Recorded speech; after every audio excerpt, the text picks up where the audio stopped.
Hi, today I'm going to show you how to load the Fanfold media into the Zebra ZD220 printer. First, open the top cover. Next, take a piece of Fanfold media, adjust the guide,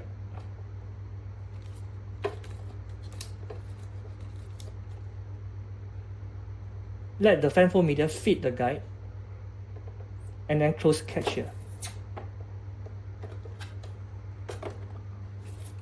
Once this is done, you can start loading the media.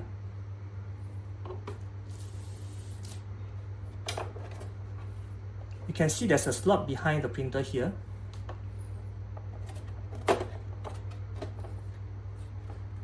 Load the media through the slot.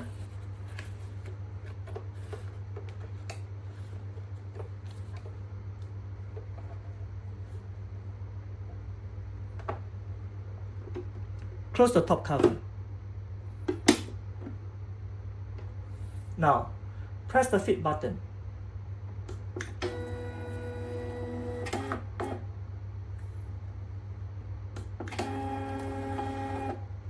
Okay, now you're good to go.